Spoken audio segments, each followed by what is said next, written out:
that shines so bright. We know we walk so tall and free. There's nothing wrong, so just dance like there's a big old lemon pie in the sky. Yeah, there's a big old lemon pie in the sky. Oh, there's a big old lemon pie in the sky. Yeah, little Rosie, don't you cry. Sometimes we win, sometimes we lose. He always had the right to choose. We make it up like every day, like it's a game. We all know that there's a big old lemon pie in the sky. Yeah, there's a big old lemon pie in the sky. Oh, there's a big old lemon pie in the sky. Yeah, little Rosie, don't you cry.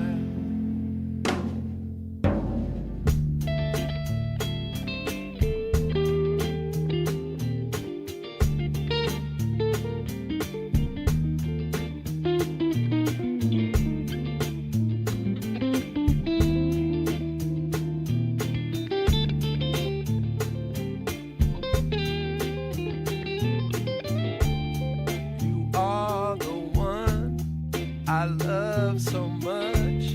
That will not change, that will not stop. You're special and you have big brains. You know this song, so just sing it with me. Big old lemon pie in the sky. Yeah, there's a big old lemon pie in the sky. Oh, there's a big old lemon pie in the sky. Yeah, little Rosie, don't you cry. One more time we're singing. Big old lemon pie in the sky. Yeah, there's a big old lemon pie in the sky. Oh, there's a big old lemon pie in the sky. Yeah, little Rosie, don't you cry.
up above, we watch you from afar. What you say and what you do, your every movement, you're not alone. It's all too big for you.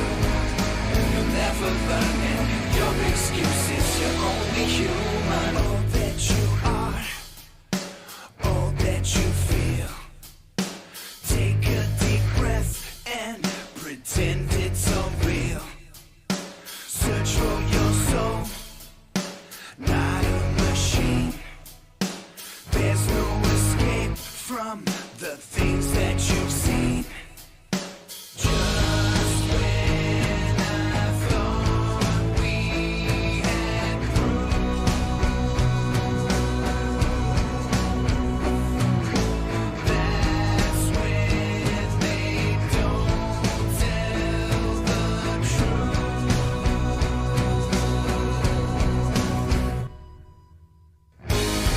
From up above, we watch you from afar. What you say and what you do, your every movement, you're not alone. It's all too big for you. You'll never learn it. Your excuses, you're only human. It's all a lie, what you've been told. Want to believe, but you're not really sold. Something is off, just not quite right. Do what we say now, walk into the light. Just when I thought we had proved,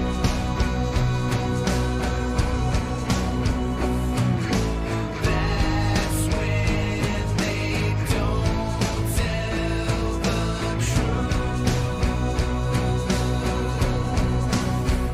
Attack. From up above, we watch you from afar. What you say and what you do, your every movement, you're not alone.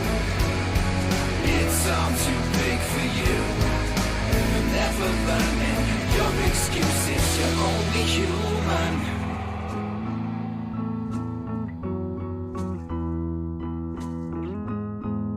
You'll never learn it. Your excuses, you're only human. It costs that much cause it takes me fucking hours. Fucking hours. It costs that much cause I don't have superpowers. Superpowers. So you need to pay for my skills cause exposure doesn't pay the bills. It costs that much cause it takes me fucking hours. You need to pay for my skills cause exposure doesn't pay the bills. It costs that much cause it takes me fucking hours.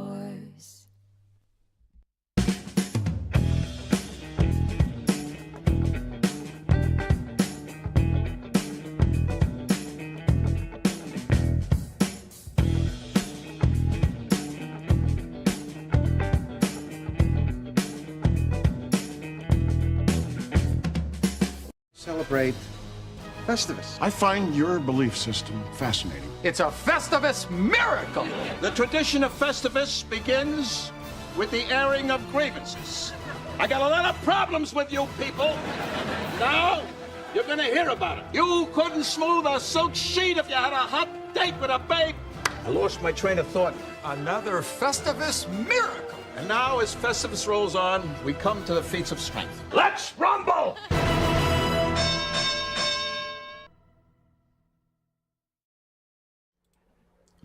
All right, here we are, face to face, couple of silver spoons. You guys hear us out there okay, out there in TV land? Everybody here? What's going on? Happy Festivus. For the rest of us, we've got Willie Bragg here, and Jerry Vassilatos, and Ed Heller, and of course Jimmy, Scarlet Sativa herself. Be sure you're following her on Twitch. Scarlet Sativa, right there is her spelling. No spelling lessons here. Hello folks, happy Festivus everybody. How you doing? Good. Yeah. I'm good. You I always got a do. lot of problems with you people. I'm excited. Look, I got my Christmas sweater today. It's SpongeBob. Ooh, fancy Ooh. pants. That's My nice. ugly Christmas sweater. I know. I'm excited. I wore my where is it? Hang on, before I do it. I wore my ugly Christmas face for the thing. The thing with the beautiful. Glaven. My Aw. favorite. It's my Yeah, favorite. so guys and gals and all our other pals out there in the chat land, good to see you. We're doing a little something different here with some audio and video stuff, so hopefully this works out okay. Seems to be so far so good. If you hear anything out there that's fucked up, let me know. Okay, so this is the third year of this. We did this. Let's see. So 2 years ago, right? So that's what it would be. The first one. Last year would be the second. This would be the third. Math's not my strong suit, guys. You know, we have a lot of grievances to air. Oh, wait a minute. Hold on a second. I almost forgot. I almost fucked up. Got the thing with the Glaven and the Hoiven. The Glaven. Ow, it hurts. It's the Festivus Pole. Not again. Please, not again. No, ladies. This is not the Silver Surfer's penis. This is the Festivus Pole you've been dreaming of, ladies. Here we right. go. No, that There's bit's a lot over. of foil on that. A lot of foil. Ah! Yeah, it was probably not a good idea to use. I'd probably use like half a roll of foil on that. But that's from 2 years ago. That's the OG Festivus Pole. So, you know. And somehow I got to get that to Chicago. Big doings. That's right. You're going to be taking the show on the road to Chi-Town, back to the hometown, the birthplace of rock and roll.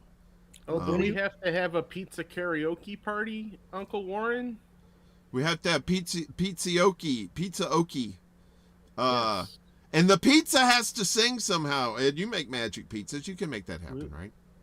If it can be done, we will find a way. When are you hitting the road, Warren? It will be a couple of weeks. So probably about 2 weeks from now. Actually, 2 weeks from yesterday. So, yeah, looking forward to it. Going to be fun. New adventure. You know, just New York. It's just, you know, a lot of good people here, but New York is starting to get to that point where it's just, you know, just a little bit trying to get the hell out of Dodge kind of situation. So, I know things are just, I mean, I know things are pricey everywhere, but New York, like, especially like rentals, can I air a grievance about how housing here sucks and it's very expensive? Is that why you decided to come back to Chicago? That's one of the reasons. I mean, I've just been kind of, I've learned in the last few years that doing this kind of stuff and working with people in the independent space with the, you know, with the journalists and activists and stuff like that, and helping them promote them and, you know, provide a little levity. I think that's where you know, it took me 54 years to figure it out, but I think that's what I want to do with the rest of my meager life that I have. And trying to do that here in New York is just, I could do that in Chicago. I also have family members there too that I need to get to know again. Well, actually get to know, because, you know, like I have a half sister and a couple, half niece and a half nephew. I mean, they're entire people. Don't get me wrong. It's not like Planaria where you split them in half and then they turn into two people. It's not like that. It's their whole people, but in the legal sense there. But, so I want to get to know them again too. And, you know, and experience that Great Lake effect, winters that you have there. Bone chillin'. From what I've been told, right? It's getting there. Yeah, it's getting there. I don't know if we're getting that this year. We had what, like 1 or 2 weeks where we got the really, really cold wind chills, but we haven't even really seen much snow yet. It's, people say, oh yeah, well, climate change is a hoax. No, it's not a hoax. It's just everybody out there who has something to gain from making it a gigantic problem for the entire planet is screaming at the top of their lungs. Yeah, the Earth has problems. The climate is a problem. Remember Greenland? That used to have ice permafrost on it. Ain't no permafrost on there anymore. It's literally a green land again. Yeah. They're using its dead name. Their dead name in Greenland, but it works. It's more, I don't know. I got nothing. I shouldn't make fun of Greenland. I'm sure. But anybody who thinks that the weather's not changing, like the climate's not changing, it does change. Maybe whether it's man-made or not, it does happen. You know, we just have to be you have to look out for it. It's a lot more extreme weather. And everybody knows that that's going on. We've seen the crazy storms and the hurricanes that are happening that don't normally happen places.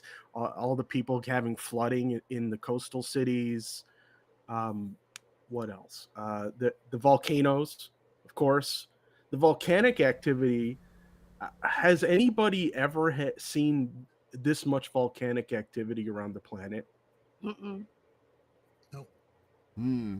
A lot of things happening, Ed, that I've had an impending sense of, I don't know what, this past month, and a lot of it had to do with what we've been seeing about UAP disclosure, which we've all talked about. Stuff that, I mean, look, I'm no fan of Tucker Carlson, but he's been talking about this UAP stuff and how there's some dark stuff there, and I've been like down the rabbit hole on social media with, what is Tucker Carlson alluding to with this dark stuff that's beyond what we've already heard about UAP disclosures, government involvement, things that have been hidden from us for decades? And I'm like, this is going to be a weird year we're going into, I think. And I feel like I don't know what to expect. Yeah. I mean, climate change is a part of that too, obviously. Epstein, Be right back. The Epstein list disclosure that's coming up, and people that want to get off of it. And then you start to wonder, how is the Epstein list perhaps linked with what's happening in Israel? And it seems their ability to like influence everybody to support their ethnic cleansing and genocide. What do they have on people? How did they get stuff on those people? Was it because of Jeffrey Epstein? Ghislaine Maxwell's father was linked to Mossad, and Epstein had a honeypot. Is this why the world is like making excuses for? I mean, it's just so much shit going on right now. I just don't even know if I want to. It's overwhelming. It's emotionally overwhelming. Wow. Yeah, That looks I mean, good. oh, that looks great, Ed. That looks really good. It's not bad. Well, if anybody, Fuck well, me. maybe- That looks really good. Bring it back. I want it. well, I mean, if anybody knows about, weather being crazy as you, Jimmy, right? Over the past year, you guys had more hurricane activity than you've had in like forever. And of course, what you went through during the winter with all that snow. Yeah. Yeah, it's nuts. I mean, well, also like one thing you guys didn't even mention, apparently Antarctica is blossoming flowers now, has flowers growing there now too. So I see it. I mean, I've been seeing it coming. I'm a millennial, so we were raised on that whole like climate change and stuff like that. To me, I just see that we just continue doing what we're doing. The earth is going to balance itself out. It's going wrong in such a in one way so wrong that it's got to fix itself. So yeah, we're seeing increasing of volcano activity, hurricanes, snowstorms, all of that stuff, because it's the earth trying to balance itself out. It's like if we ourselves got cancer, our bodies would fight it to try to bring it back to normal again. The earth is doing the same thing because we keep fucking it up. And on that point, Jimmy, I mean, I've often thought about like the damage human beings have done to this planet forever. And it's like literally we are the bacteria on this beautiful planet. It's like we are the parasites. We're the virus. It's like when we talk about like cancers or stuff on our own bodies or things that are affecting our health, that's unfortunately what it seems humanity has been to the planet. And I hope you're right about the planet's ability to heal, because I really fear for like what my nephews and my nieces are facing, in the next generation with climate change, things getting worse. If many climatologists or activists have speculated we're kind of beyond the point of no return as far as things fixing themselves, and that's very frightening. Yes, yes. As in a human aspect, the term that I use of the earth balancing itself out, in a human aspect, it's terrifying. It's probably the end of the majority of human existence. But on the earth itself perspective, it's definitely a good thing to balance itself out. But yeah, a lot of people are going to die because of it, because I'm pretty sure we are past the point of no return. So Yeah. we got to suffer it out, but the earth has to do it, just like your body has to kick out a cancer. Even if a couple of good blood cells die here and there, a lot of them die, you're still gonna wipe that cancer cells out. So same with earth, they might kill off a lot of humans, but it's gonna balance itself for sure. Salty's digital dive in the chat says some of us are more parasitic than others. Yeah. I wonder what that relates to. Yeah. Yeah. Well, that's true.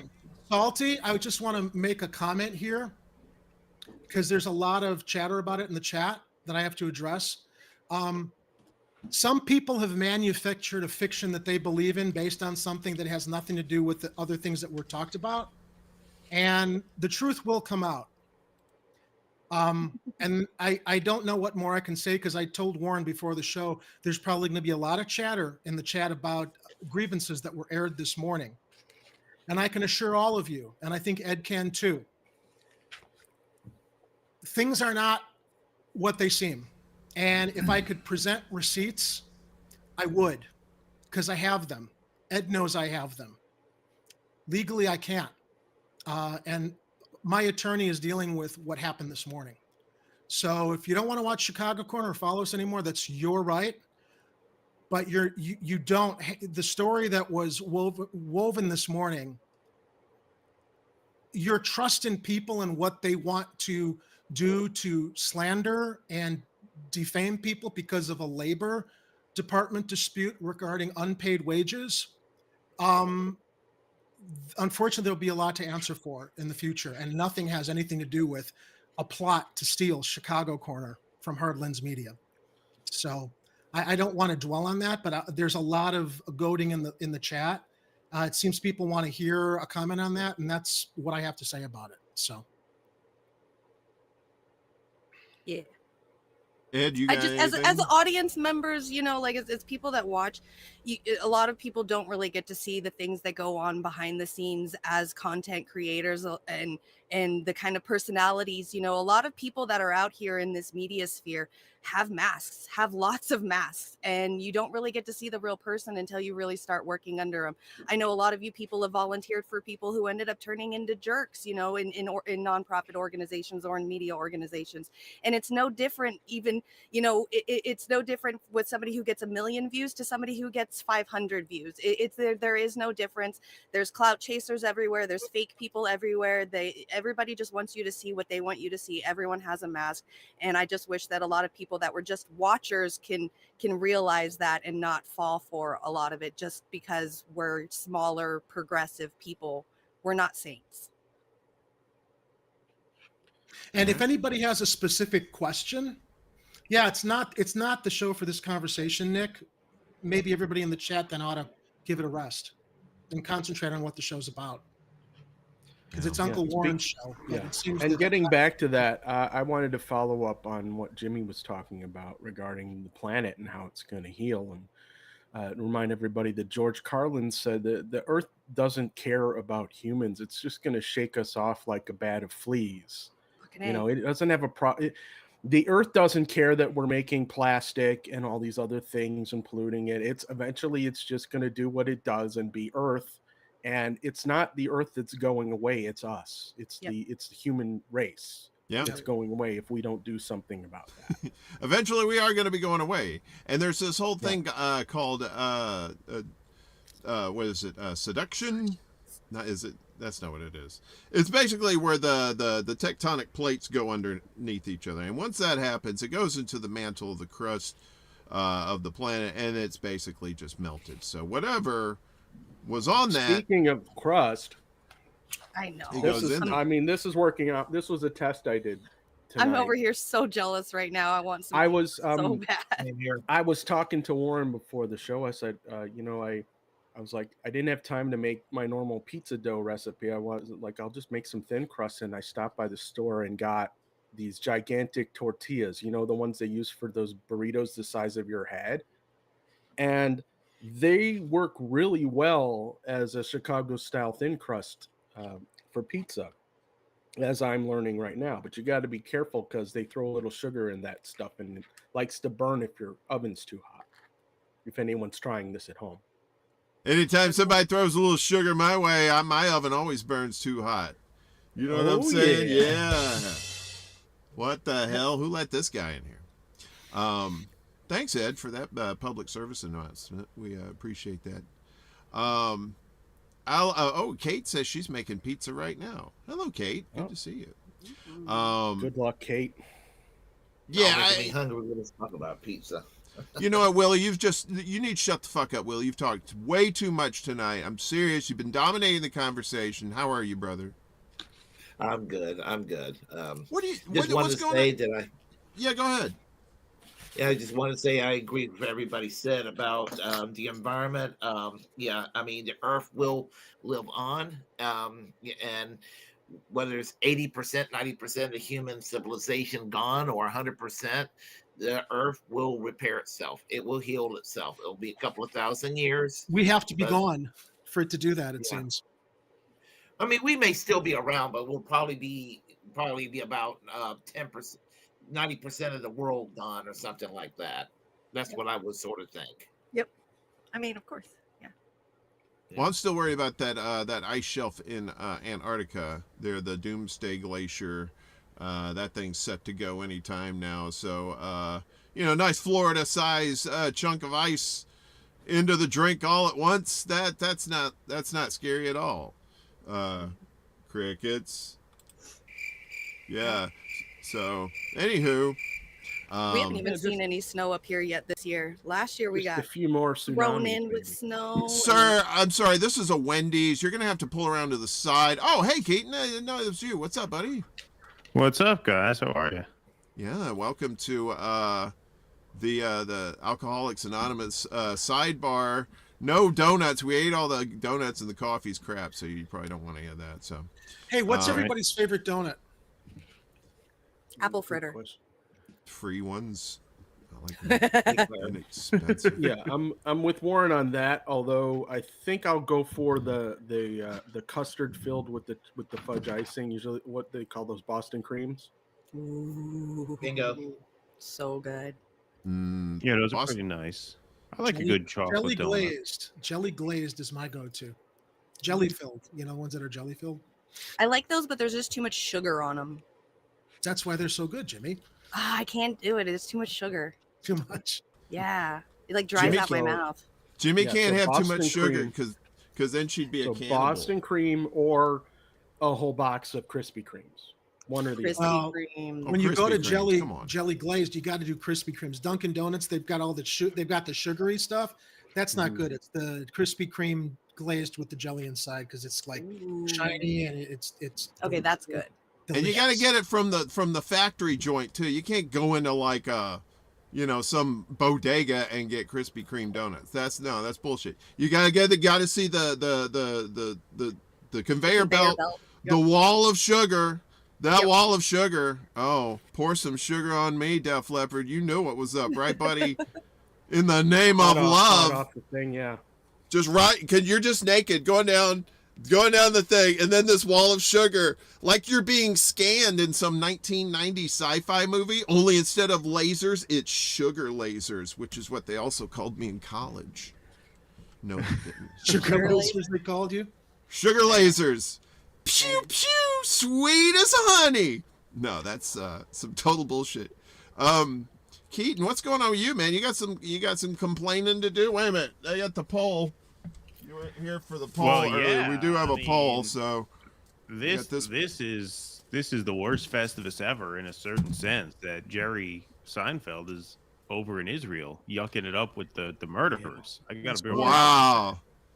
What is up with genocide? I'm telling you, it was in fashion most earlier. of the victims in Gaza are women and children. What's the deal with that? Why don't you be careful with those bombs you're dropping?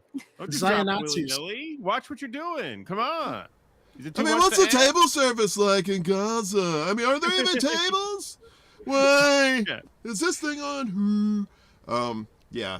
I know, man. Isn't that the thing, right? It's like it puts a dark cloud over everything. And I adore Seinfeld. I mean, Seinfeld to me is not just easily the greatest TV show ever, but Seinfeld truly is to me one of the pinnacle artistic accomplishments of human civilization. It is up there with Sistine Chapel, Shakespeare, Mozart. Think about the parallels. I mean, Shakespeare gave us phrases, Seinfeld gave us phrases, Double Dipper, Close Talker, right?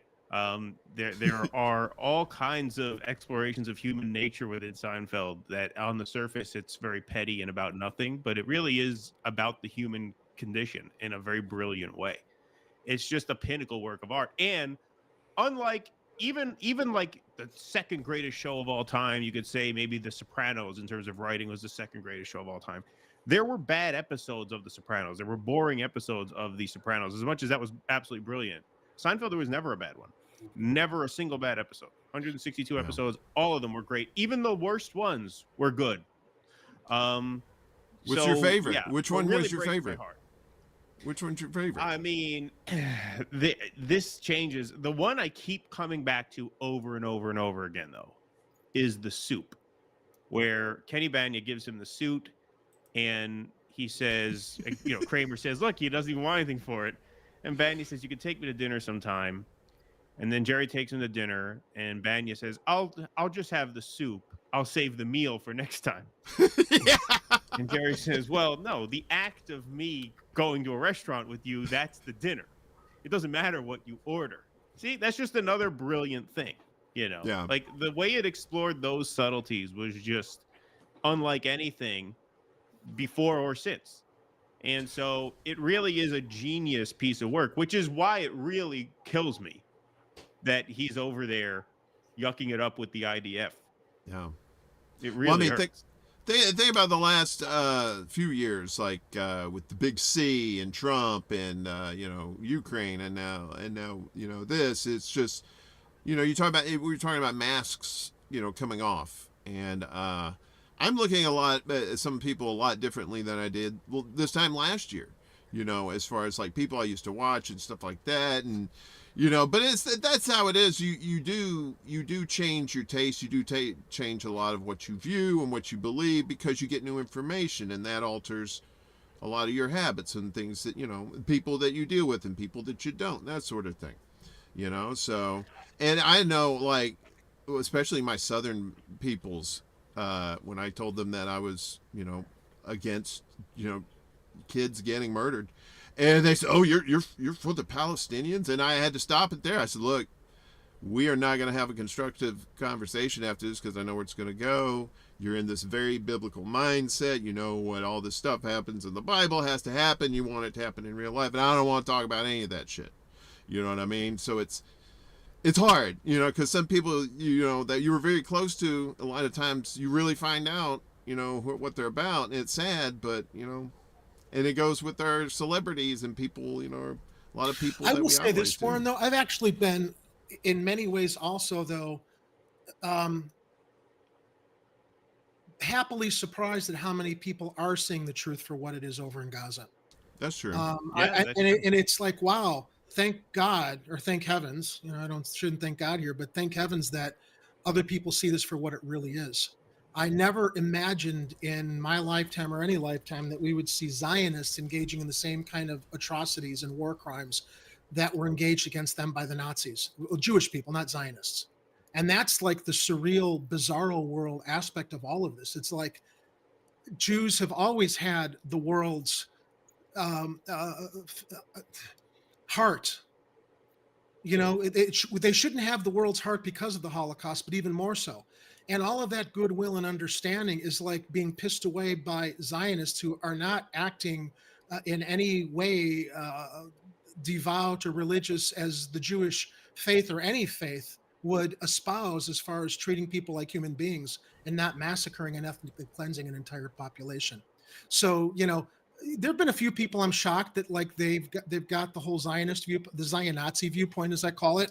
But I've been heartened that more people see this for what it is, and they're not rushing to carry water for, I don't want to say, well, Israel and the Zionists, not Jewish people. Because there's so many Jews who are like utterly.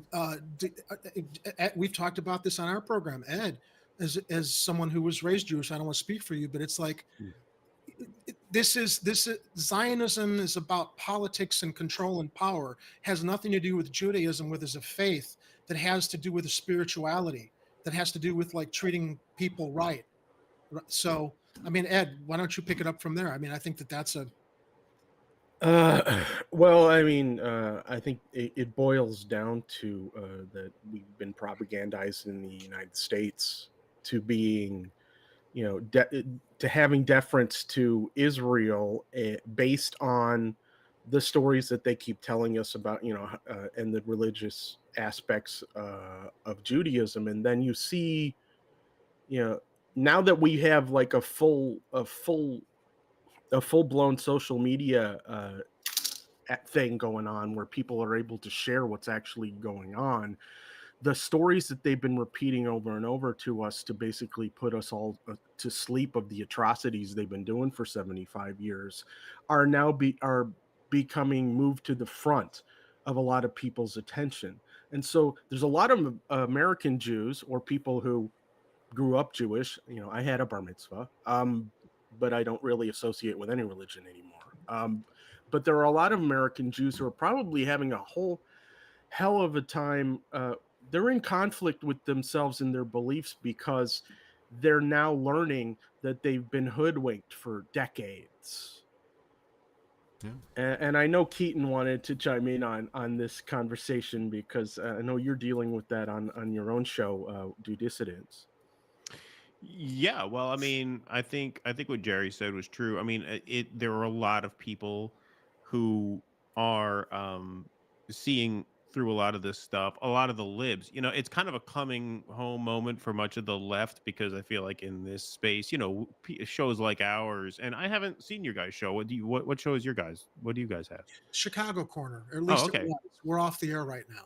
Oh, okay. Well, I'll look you guys up. But it's nice to meet you.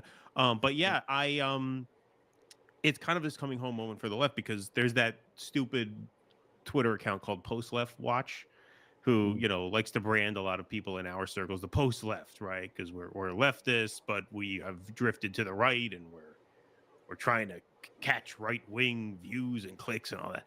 And I don't buy into that because I just always say what I think and let the chips fall where they may. But I'm definitely of the left. Almost everyone I travel with in these circles is ultimately of the left.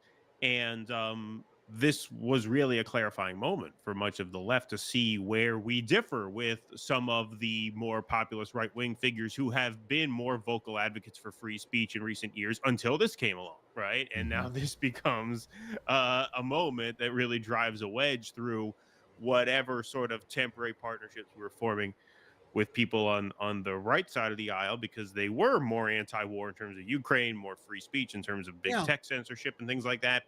But this brings these issues to light. So you had a guy like Douglas Murray argue with Matt Taibbi as a debate partner against the mainstream media, and we were rooting for him alongside Matt Taibbi, and he crushed it in that debate. He was brilliant in that debate. But now here he is, I mean, just saying the most vicious and heinous things against the people of Gaza. And so it really is, it's a clarifying moment in that way. What surprises me is how many leftists are carrying water for Israel. And I wonder, are they not realizing that they're doing it to virtue signal that they support Jews and don't want to appear anti-Semitic? Because not supporting what's happening doesn't mean you're anti-Semitic or don't like Jewish people. And I get a sense that a lot of leftists who are supporting the war and looking past the atrocities and the ethnic cleansing are more focused on virtue signaling and making sure nobody thinks that they're being anti-Semitic because of how AIPAC and the Israel lobby has so much, influence in this country at worldwide. Let's just go with air worldwide too. Yeah, well, you got Deborah Messing posing for a photo with Douglas Murray. Now, it just shows those libs will always side with the right over the left when the chips are down. And all that other shit is just a virtue signal. Literally, I mean, Michael Rappaport put out a hilarious video yesterday where he's in Tel Aviv now, and he did this video this selfie video from in front of a gay bar next to a sex shop. And he was like, see, in Israel, they got gay bars and sex shops. You couldn't do this in fucking Gaza. You go to Gaza, you ask, where's the gay bar? They'll throw you off a fucking rooftop. Which, Warren, going back to those evangelical Zionists, I don't know how much they would appreciate that messaging. You got these evangelical Christians talking about, it's the Holy Lands. We need that. This guy's, yo, come to Israel, have fucking gay sex in the middle of the street. Like, whoa, do we want to censor that? Yeah, but they use a lot of that to justify this. But these are Western liberal values. I have seen that in their PR material, their advertising. Come to Israel. Put your penis wherever you want. We've got all kinds of holes here. Come see your us. brother over a fire hydrant in the middle of Tel Aviv. No one will mind. No one say a fucking word. You do that in Gaza, they'll throw you off the fucking roof. Have you guys seen this Rabbi Shmuley using this moment of devastation and ethnic cleansing and genocide to help pimp his daughter's sex shop? Sex toy business? Have you seen that video? I'm just like, what? Yeah. What? Yeah. They came up with a coupon code, right? Coupon code for the genocide. Yeah, coupon code for the genocide. For his daughter's sex shop. Yeah. For his daughter's sex toy shop. No problem with sex toys. But I'm just like, you're a rabbi, and you've got a coupon code for anybody that is related to speaking out against the genocide, so people will buy more products at your daughter's sex shop. What an example! Wait. I got one question: are the dildos kosher? Because I can't I am not touching that's her an unclean fake penis ever. That's their whole spiel. They're selling kosher sex toys. But are they kosher for? But are they kosher for Passover, Jerry? Well, I don't know because I don't know enough about that. But when they were talking about how they're selling kosher sex toys, I'm just how can you pass over these savings? See, it sells it. Self with the thing. I'm out. All right. Have a good weekend. Drive safe, everybody. I'm kidding. We had my Seinfeld callback. All right. You usually have a technical difficulties. That's something else. Sorry, that's another show. Anyway, well, there's something to be optimistic. I was going to say there's something to be optimistic about in this whole gruesome affairs, and that's the whole stigma of being called anti-Semitic doesn't. Yeah, literally, it doesn't stick like it used to. I mean, people see what's going on for what it is, and it's not demonizing one ethnic group against another. To see an atrocity is an atrocity. I mean, the world's filled with assholes, and so that's the way I look at it. And 10 years ago, with somebody saying some of these objective criticisms, they would have been like totally smeared, and their reputation would be permanently ruined. I think there's slightly less of that today. Yeah, I don't know, man, but it there's definitely trying to be. I see this a lot on social media too. Zionists who are trying to get people to dislike just regular non-Zionist Jewish people, and the beauty of that is nobody has fallen for that bullshit. Nobody has fallen for that, and if they are, it's very few people, and they're very stupid, and nobody listens to them anyway. So it goes back to like all the video that's coming out of Gaza. How you can't fool people anymore. You can't say, oh well, we're defending ourselves, and you're seeing day after day, like hour after hour, you're seeing children on your feed on Twitter. Themselves against hospitals. They're defending themselves against hospitals that they're bombing. Yeah, they're defending themselves against tunnels that they built back in the 80s. Even the Washington Post just put. We covered this on the show yesterday. The Washington Post just did a whole report. Yep. The Washington Post, hardly a left outlet, and they said, they found weak evidence that Hamas was using that hospital at all. No evidence whatsoever that those tunnels under it could be accessed from inside. And they were sniping people from outside. Anything that they saw that moved in that hospital, Israeli snipers would shoot, and they murdered doctors in there. And now they know. Now the Washington Post says we found no evidence that the tunnels were accessible from the inside, which means there was no reason whatsoever why. I mean, there was always no reason whatsoever. It sounds idiotic to even say, but now officially now, according to Jeff Bezos and company, that there is no reason to treat that hospital in that way. It was all just nonsense. Israel, as you said, Bulla, built a lot of those tunnels back in the 80s. So just because there were tunnels down there, which they never even proved before they went there, they just had an AI graphic mock-up. But yeah, now even the Washington Post says no, there's no evidence that was used. Did you notice? As a I remember command some center. videos where they were showing the evidence in these supplies that were labeled supplies in English. It's like, why would they be labeling supplies in English instead of in Hebrew? Of course, on the boxes, because Americans are stupid. They can't read Hebrew. Right? Yeah. Even if it was used as a command center, even if it was used as a command center, imagine a domestic terrorist group here in America commandeered a hospital, started using it as a command center, and there were hundreds of sick people in the hospital. Would we, the American people, be okay with the government just laying siege upon the entire hospital? Of course cutting not. the power, setting snipers up outside, like even in that case, we wouldn't stay to do it. We wouldn't be for it, but I can't imagine a scenario in which the government didn't try to convince us that it would be okay. Which is well, the closest they would, I mean, the closest parallel to that would have been Waco, and they ended up, pulling the trigger on Waco. But even Waco, there was a 53-day standoff. They didn't just go in right away the way they did with Al Shifa. And so, even if they were telling the truth about it, that didn't excuse what they were doing. Yeah. And they weren't telling the truth about it. Yep. No, and that's the thing. And it's just the lies keep piling up and they keep being debunked over and over and over again. I mean, if there wasn't such a tragedy going on, this would be actually kind of funny. This would be kind of Seinfeldian, the way these idiotic lies keep piling up. And there's that meme I keep seeing. It's a picture of the Zionist dude at the computer and it's on fire. And he says, quit asking me for proof. Quit asking me for proof. No, you're right. Like, there is a darkly comic quality to it. Like, these Israelis are really the most inept Jews on the planet. They're not funny, whereas most Jews are funny, and they suck at controlling media. And we control the media, as everybody knows. Well, and they're so used to control both of those things. They're so used to controlling the narrative within Israel itself. And the U.S. has been able to help them with that too. But now, you can't. There's too many. It's like whack-a-mole. They try to.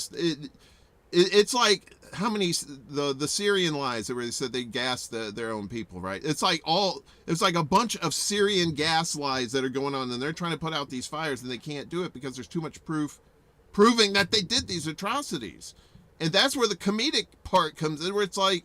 This is like Keystone Cops. Like they're running around this wall chasing each other, telling these lies and expecting people to believe it. The cults believe it. The ones who actually vote for these psychopaths believe it, but less and less of them are starting to, which is good. That's why we have to keep chipping away at these false narratives like that. Because they're just going to keep believing it. I'm just exhausted talking about it. I mean, I mean, obviously, I haven't talked about it much on this stream particularly. It's just on our own show. Which, by the way, we stream live on Rumble when we stream. Most of the time, we don't stream live on YouTube anymore because we decided to take a stand with Russell Brand and what YouTube did to him. And plus, we were dealing with a lot of copyright strike bullshit on YouTube that absolutely had to do with fair use. Because every time we get a copyright strike for what I would appeal as fair use, they would lift the copyright strike in 30 days because nobody challenged the fact that nobody challenges you. Yeah. So, but that's why we're over on Rumble now. If anybody wants to find us, so it's so fun doing streams on Rumble. Like I want to get to a point where we can stream exclusively to Rumble, and then we'll still post clips to YouTube to promote. We're waiting for Rumble to syndicate. So much more fun. Well, the setup with Rumble is we just want to premiere on Rumble, and then ultimately Rumble will syndicate our clips back over to YouTube. Unfortunately, Rumble's taking some time to do that, and the other problem, forever. It takes forever. But it's like YouTube is the McDonald's of fast video food, right? So nobody knows to Thankfully, we've had viewers follow us to Rumble and Rockfin, but it has been a bit of a liability. But I'm just like, no, on principle, I don't want to live stream or premiere on YouTube anymore because number one, they give their content creators pennies on what they're earning, whether it's tips or anything else, to reach thresholds to cash out. Plus, the fact that they jumped all over Russell Brand okay, based on allegations that I still haven't seen any evidence of by the UK government to smear him several months ago. We're just like, why would we want to be on this platform that clearly, even before Russell Brand, we knew they were against independent content creators having some freedom to share truth. And in Brand's case, as it was we saw last year with Joe Rogan, once a particular populist broadcaster gets too popular, what did they do with Joe Rogan? The whole ivermectin thing, which we discovered was bullshit, because ivermectin was something that could treat the virus of unknown origin. Okay, then they decided to trot out this bullshit from Russell Brand from decades ago, which if he was guilty of it, it would have been investigated. He would have been charged. He probably wouldn't. He wasn't in any of these things. But this is how people decide to like figure out how to shut people down, spread mistruths, spread bullshit, smear them, so people start to question and marginalize them and not pay attention to them anymore. So yeah, no, it's a brutal game because these tech companies just act with impunity. There's no accountability. There's no human element to any of the decisions. It's a rough thing for sure. But guys, I have to go because I have another pop in that I have to do at 8:00. Yeah. Get the fuck out of here, man. I don't even know how you got here in the first place. I gotta change the locks again.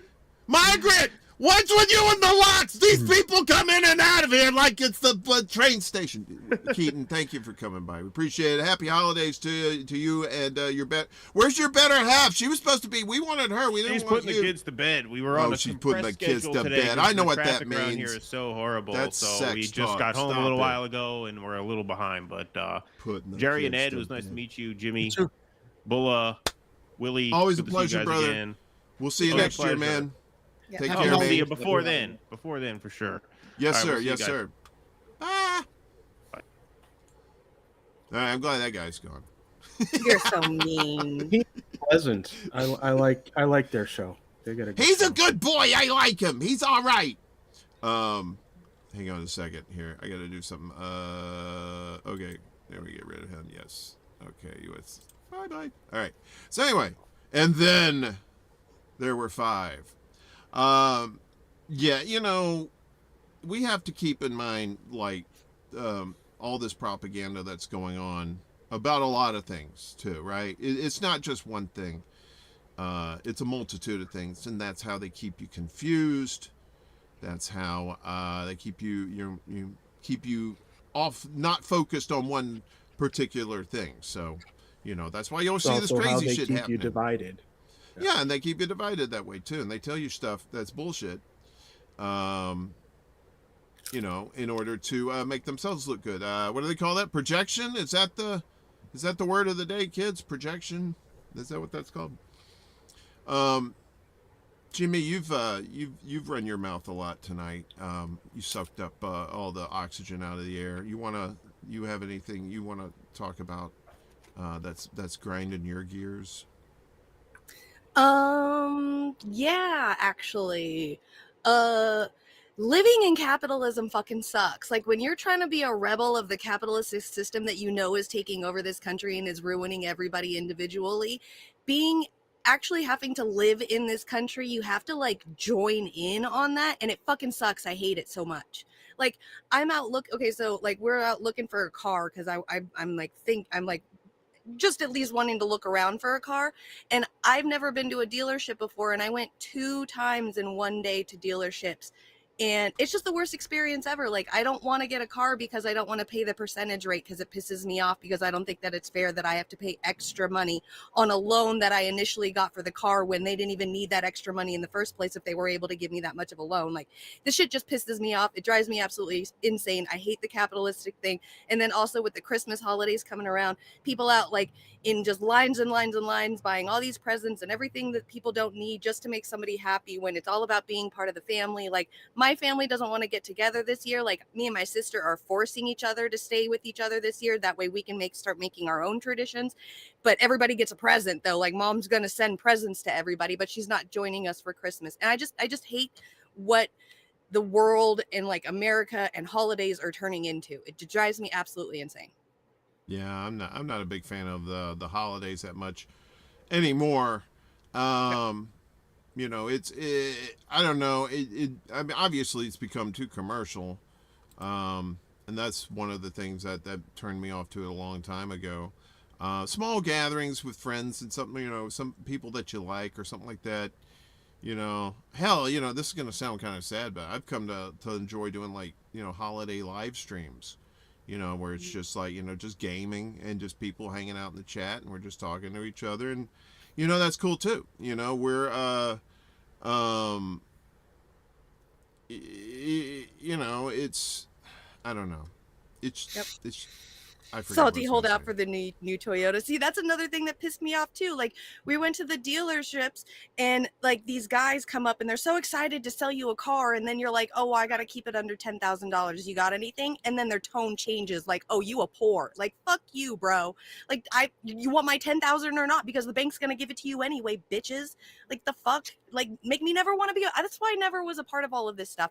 I swear I hate it so much. It drives me insane. I don't even own a credit card. Never even owned a credit card. This shit drives me crazy. I hate it. I'd be scared to get Your a car wife's not these to own days. one. Oh, go ahead. Go ahead, Willie. Yeah, I was saying, Jimmy, your wife's not to own a credit card because I got myself in $20,000 worth of debt over nothing in a short amount of time years ago, and it took me years to pay it off. And I said to myself, I'll never get another credit card again. But they want to. This is a part of capitalism right there. Things like credit cards and people trying to, you know, they want to use the interest to basically enslave the people. You know, and I try to keep myself as debt free as possible. And sometimes it's a little tough, but you know. Well, pimping ain't easy, Willie, but you know, it's necessary. And I see you out there in these streets, you know, dollar bill, y'all hustling. You know, because sometimes you gotta smack them bitches if those stacks are light. That's all I'm saying. You go coming up here with a skinny, I bring a fat hand, a crotch. No way, I'm just kidding. I'd never be a pimp. I'd be the worst pimp ever. Be like, how much money you make? I don't know. I just gave it to the girls. They were nice. I don't want to get a car with a computer in it. I'm telling you that right now. I want to get like a late 90s at the very least, at the very latest. Something they got no thing that they can say, hey, motherfucker, you owe us money. We're going to shut your car down. We don't want that in this household. So I do like the little guys? screens on the cars now, just because I get lost very easily and I get scared very easily. So having a GPS is probably going to be a lifesaver for me. But yeah, other than that, like I looked inside of a Tesla when I went in there. There's nothing. Like the dashboard is completely empty except for a giant TV screen. Like that's all it is, and it's absolutely terrifying. And like I'd have to literally relearn how to drive a car all over again just to drive this thing. So and there was a car in my price range. It was I guess either Mercedes or BMWs came out with fully electric mini cars, and it was only like $5,000 for the car, but apparently it only gets 50 miles and then you have to recharge it again. 50 fucking miles. Like it's like 30 miles just to get to the bottom of my mountain. Like I live in California, nothing is near. I'm gonna have to take like 3 stops just to charge up my vehicle just to go to the liquor store and back. That's nuts. Yeah. If I can't push start it, you know what I mean? If I can't pop the clutch on it, I don't want it. I'm serious. I don't want it because that battery's gonna die. I've had a battery die on me. My dad had a 77 Chevy.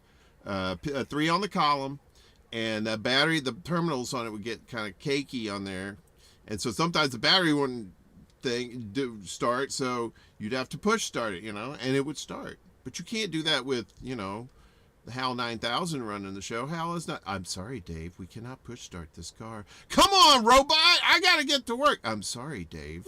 You know, fuck that computer. I don't like that guy. I like them. They're all right. They're interesting. Yeah, whatever. Yeah, until you're out in the middle of nowhere. One thing I do like is the computer screen, the camera that when you're backing in a car, because that's very helpful. As a female, I appreciate that very much. Oh my! Because I always back in.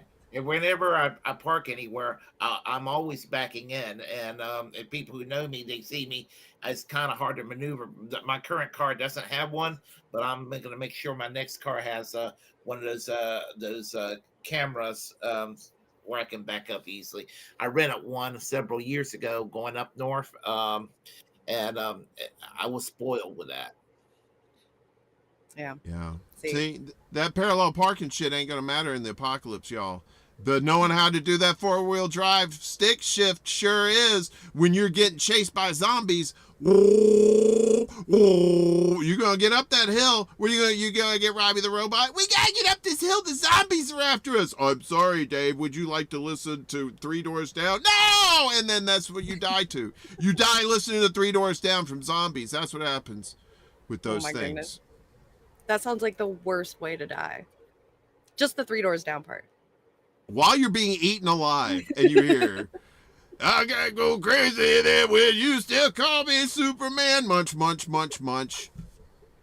That's hell on earth, Jimmy. That's hell on earth. It is. It is. It is. Yeah, so the capitalistic system sucks. That's my grievance. I hate it. And just to even live in it, just to live, you have to be a part of it, and you can't be a rebel in it. It sucks. I just want to know how this is such a great economy when the prices are still high. How does that work? I mean, how is that? They said that the economy's good, right? But price is still high. Doesn't that mean economy's not good? It's just good for some people, right? Mm-hmm. The upper 1%. Yeah. How about that? Every time somebody tells me that life is great under Biden, or a Republican tell me life used to be great under Trump, I will usually respond, my economic status didn't really change one way or the other. Yeah. Under anybody, it's more than the same. Yeah. Well, that's why we got to look out for each other, y'all. We have to, revert back to taking care of the people, the ones we love. Otherwise, they're going to get fucked over. So, I want to address something really quick in the chat. I know this video you're talking about. I haven't seen this video yet, so I'm not going to comment on this video until I've seen it. So if anybody's waiting for me to comment on it, you're going to be waiting a while.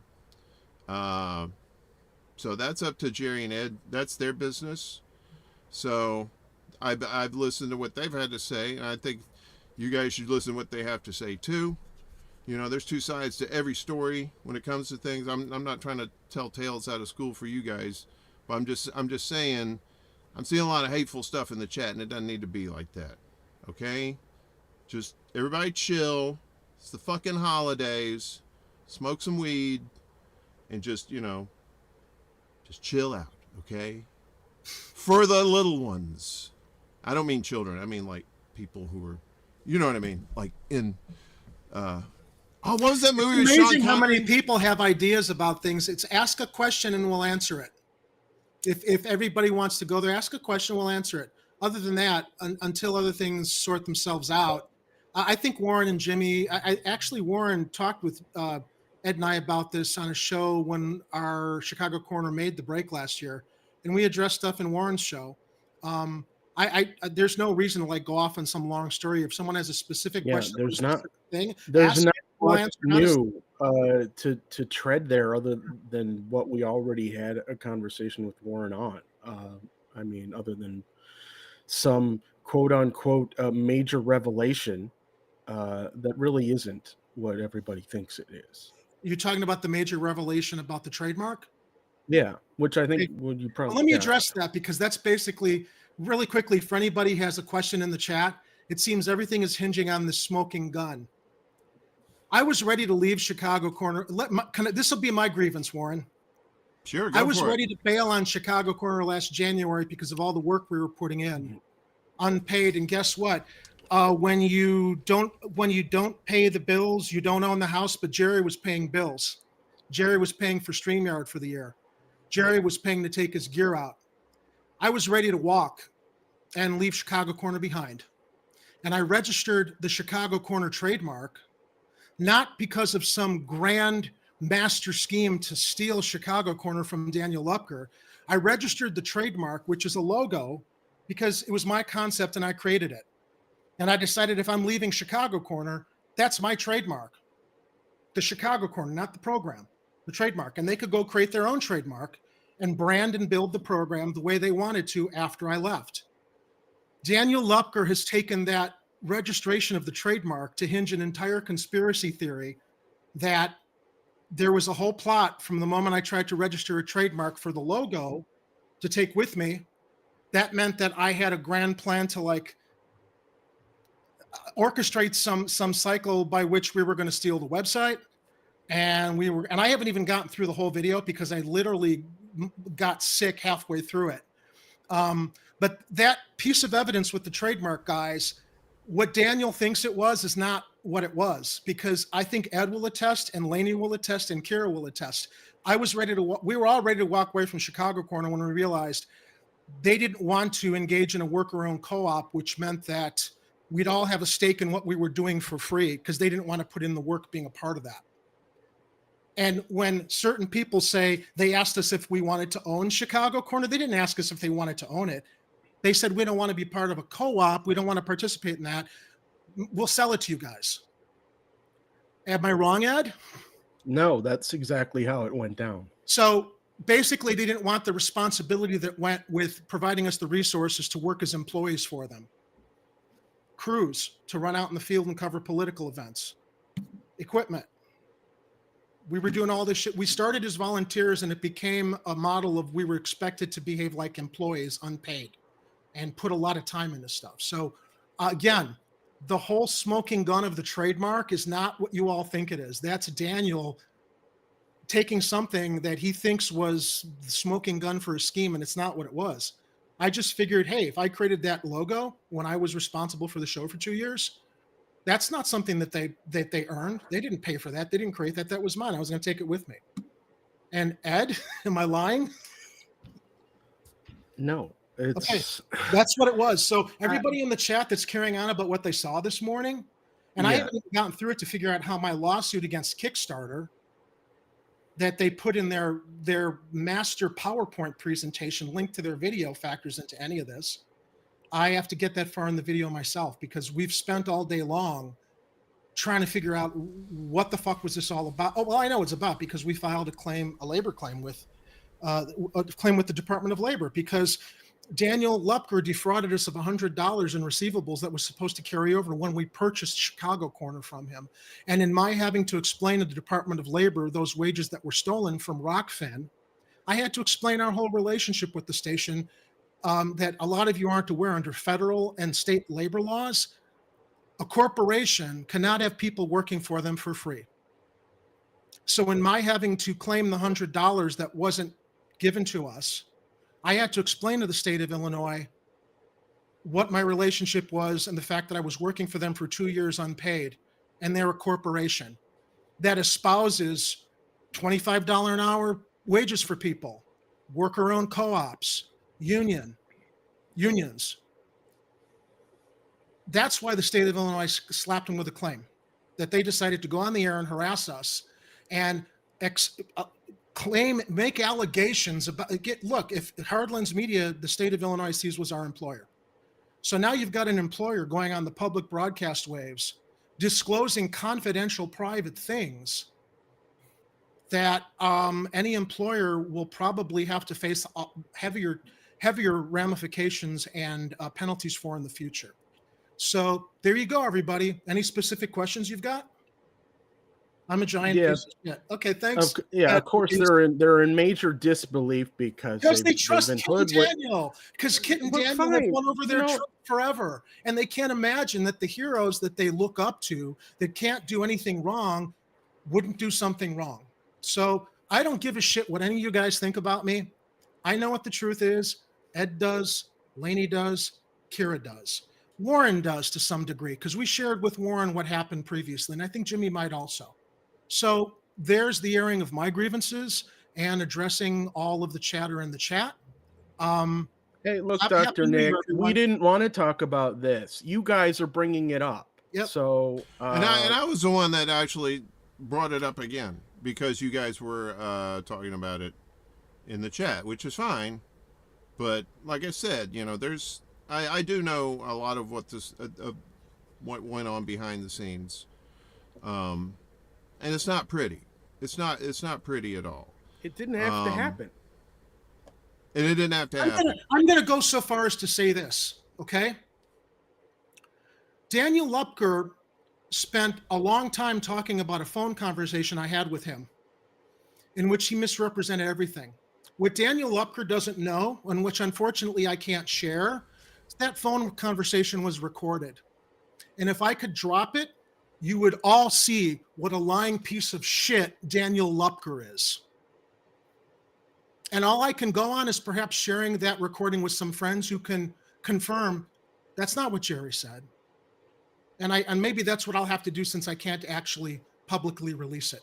You're going to have to go on the word of other people you might trust, because that's the only way I see is like I have evidence, and my hands are tied right now with sharing that to prove they're liars. So, and Ed knows what I'm talking about. Ed's heard it. Yeah. So you got to disbelieve Ed and me and think that we're liars, or anyone else who's heard the recording. I'm sorry, Ed. Look, if you guys out there are fine with someone going and dumping a stream in the morning, smearing some people, and creating up a vast conspiracy of lies based on half truths, I mean, that's up to you to believe. Yeah. All I can do is say that, you know, we broke down what happened in the last time that we were on with Uncle Warren talking about our break from 99 Perspectives, and not much had changed since then, except for the state moving forward on a labor thing. That's right, a labor dispute, unpaid wages. So we had basically moved on. Yeah, let me define what that was. When we purchased Chicago Corner, we purchased our work, our network, our videos from Chicago Corner.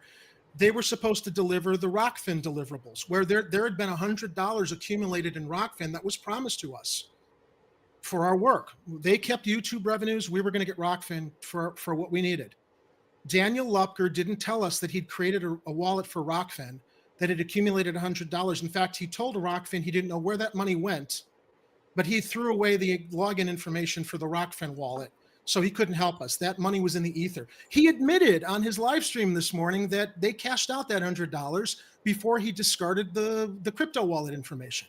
Right there. And I don't think Daniel even realizes it in his long PowerPoint link presentation that there's an email there of him talking about he doesn't know what happened with the $100 in the Rockfin. His broadcast today, he admitted that they cashed out that $100 Rockfin. So he lied to Rockfin before giving us the ability to set up our own wallet with Rockfin when we made our break. Ed, can you confirm that? Now, I don't know who's going to, I would hope people would believe that if you're not going to believe me, but. He's not saying anything that isn't true right now. I have nothing to add because it's all been said. Yep. Yeah. Well, yeah, and you guys have known Ed and Jerry in the space for a while too, you know, and like I said, I haven't seen the video. I don't know what was said. Apparently there was some stuff said about me and Jimmy. I'm going to investigate that. Like I said, I'm not going to comment on it.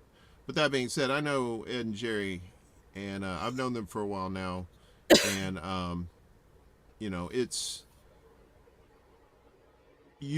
I think Jim on Rockfin said it best. He said, beware your heroes, right? And I know people look up to a lot of people in this space, and some of them are doing good work. But that doesn't mean you shouldn't be skeptical of people either. You don't have to be paranoid, tinfoil hat. Oh, that person's a Fed. That's this, that. That's not what I'm saying. I'm saying you should be skeptical of people who do have, you know, big audiences that they're talking to, right? We can't make the mistakes that we've allowed in mainstream media to happen, right? I mean, you know, if you got the goods, you got the facts and everything, you need to check people on it, because we want total transparency in this space. We want honesty. We want 100% factual information. If people are lying to make themselves look better, no matter who it is, we got to call them out on it, you know, because otherwise they're not honest actors if they're doing that shit on the sly or behind the scenes. All right, I'm not telling what in the chat who to believe or what to believe. That's totally up to you. But I'm just saying, just be skeptical a little bit, and that helps with your street smarts too. That helps keep you alive sometimes when you need it. So, not a bad skill to learn. How you guys holding up? Everybody okay? Orange whip, orange whip, orange whip, orange whip. That's what I want to say. Imagine being rent-free in somebody's head for that long. Slay queen. I'm just saying. They brought up Warren and Jimmy in this stream this morning also to claim that our use of a copyrighted clip that was used in fair use. We were talking about Don't Look Up in the context of conversation on last year's New Year's show, and I showed a clip. It was fair use. Well, but because I showed the clip, That's the whole thing about that. I can't even believe that even is being brought up because, okay, the video you showed was copyrighted, but we did 2 separate videos that day. We cut it halfway through the day because it was a 12-hour show. The streamer will only do 6 hours at a time. So you guys did yours on the morning show. I got a text message from Sabby Sabs at midnight East Coast, which still meant we have 2 more hours of a show for the New Year's Eve show, saying that there was a copyright and she wanted it to end. She needed it to go. It needed to end. And so I ended it, and come to find out, it wasn't even the second show that was showing. It was the first show that had the copyright strike, and it wasn't even her show. It was your guys' thing on there. And so that whole thing, like so it was all like a big miscommunication and a misunderstanding. And we had my show. My fault. That's what they were claiming. My ripple effect, my use of that clip when we were talking about Don't Look Up in movies that had to do with things happening in the world. And they had INN on, who they coached with a specific narrative to ask him specific questions to add that layer of, oh, well, if INN is supporting the fact we warned Jerry not to use copy. Do you remember, Jimmy? Daniel and Kit didn't want to have anything to do with the New Year's show until they heard Chicago Corner was doing it. Then suddenly they wanted to jump on. And then when they were doing their show in the afternoon, they wanted their fundraising thing at the bottom of the screen. They didn't think it was appropriate for KRTD to have their banner on the bottom because it was all about Hard Lens Media raking in money. And I'm like, that's fucked up. You guys are guests to KRTD Media. Their banner should be at the bottom there.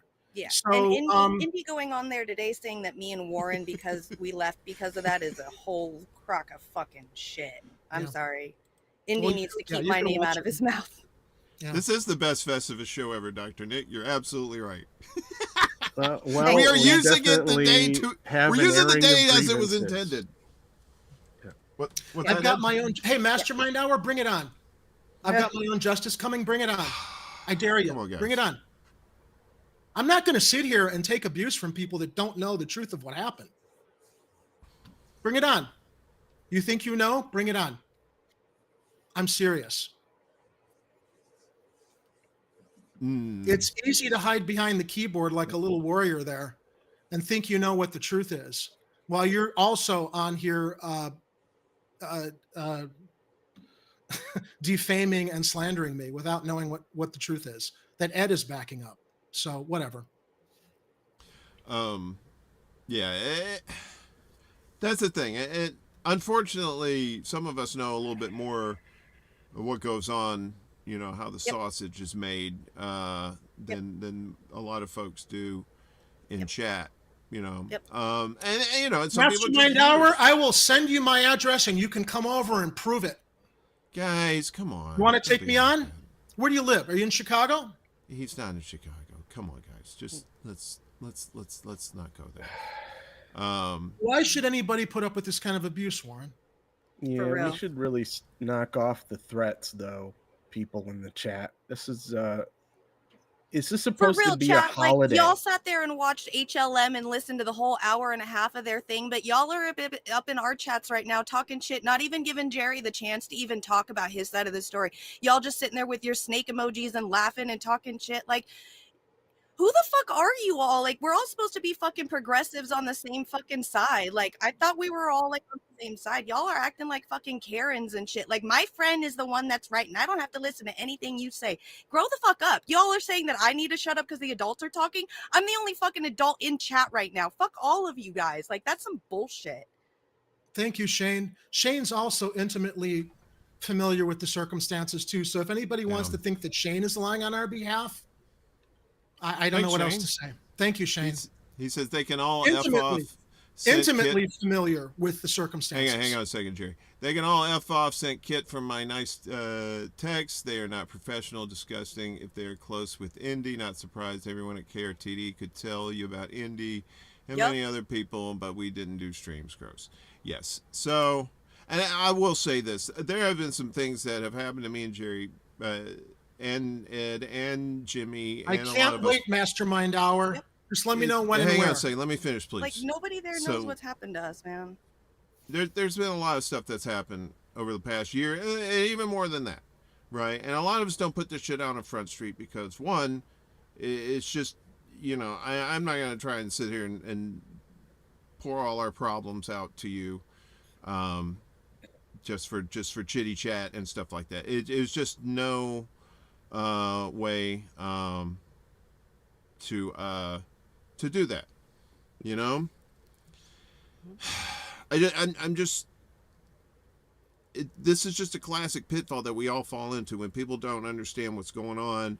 They tend to take sides with people that have struck a chord with them, that have resonated with them, and like people like Kit and Daniel, they have resonated with a lot of people, me included. When I first started getting into this space, that was one of the first shows I watched. How do you think that's where I met you guys? We were inspired. I actually to this day, Warren, as disappointed as I am in Kit Cabello, I have nothing bad to say about Kit because I respect and admired him. He's a disappointment to me. Lupker's the mastermind, and I'm going to say this too. Yep. The relationship between Kit Cabello and Daniel Lupker is like a battered wife relationship. Okay, Daniel holds a sway over Kit Cabello. And this is the disappointing thing I discovered. Kit's not really a leader. Kit's a follower. And Daniel has a way to manipulate people, which is what led to a lot of this. So am I wrong, Ed? I don't like to air those types of grievances. Well, we went there. But I'm not going to contest what you said. We've experienced these things. What's that book that Daniel talks about? What's that book that he loves? Oh, it's a video called Rules for Rulers. Rules that for should have been a Rulers. giant. Yeah, if anybody wants to know about Daniel, look up Rules for Rulers. He lives his life off of that. That should have been a giant red flag for all of us when should have we been started huge red embracing flag. that. Yep.